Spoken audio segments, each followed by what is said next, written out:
In South Indian culture, like in many other cultures around the world, doors and thresholds have deep spiritual and symbolic meaning. Doorways are transitional spaces, making the transition between one space and another. For example, between the dust and grime of the street and purity and cleanness of home. Doorways played a significant role in the plot of the Hindu story Prahlad. Prahlad was the son of Hiranyakshipu, an evil king who had been granted a boon that he could not be killed by man or animal, day or night, inside or outside. The king commanded everybody in his kingdom to worship him.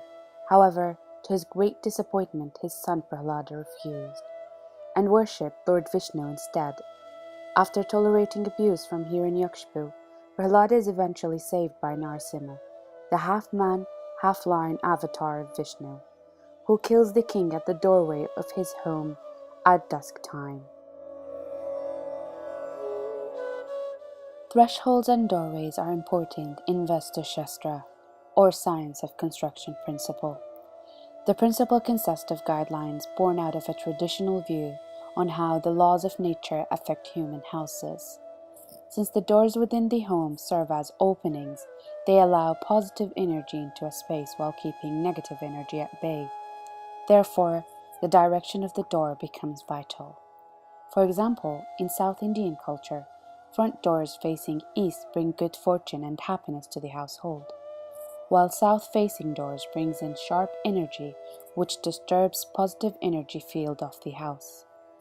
To ward off negative energy, households hang small string chilies and key limes on the front door.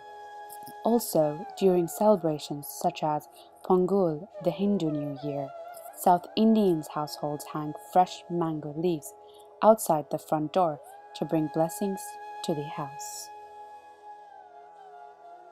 South Indians also use Rangoli patterns to protect doorways from different threats. At the early sunrise, the house lady of a South Indian household would draw a Rangoli pattern in front of the front door in order to protect the house. Rangoli is a folk art from India in which patterns are created on the floor in living rooms or courtyards, using different materials such as colored rice, dry flour, colored sand, or flower petals.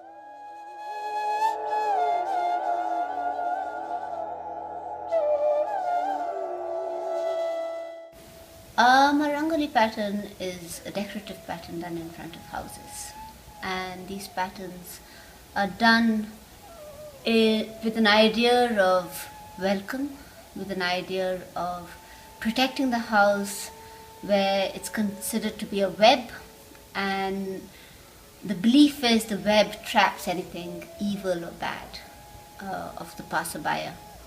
It's also a sign of welcoming the sun in the morning, and so it's done before dawn, and it's done just before the moon rises or the sun sets, as a welcome to the moon or welcome to the night.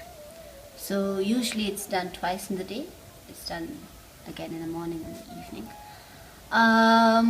Yeah. Thresholds and doorways are also significant in South Indian temples. Temples' front doors are always facing east. East direction for temples implies rebirth and good fortune. While household uses Rangoli patterns to protect their homes, Dwarpalka, or guardians of the door, are used in temples to provide protection. Dwarpalkas traditionally appear in pairs in Hindu architecture, outside the temple door or in shrines as gatekeepers or guardians of the god.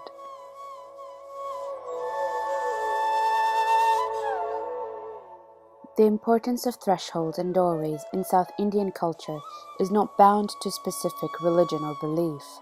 However, it is embodied within their everyday life, within their society.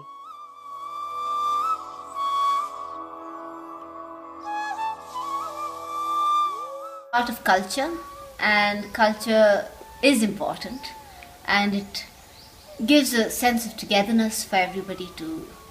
It's something that everyone does, so you're part of a community by doing it. And it's also a feeling that you belong to a certain kind of a culture. And whether it protects the house or not, it does give a sense of that you care for the house because you're taking the effort of doing it. And it is important that it is an important welcome sign that it's only when your house looks cared for that people feel welcomed into your house.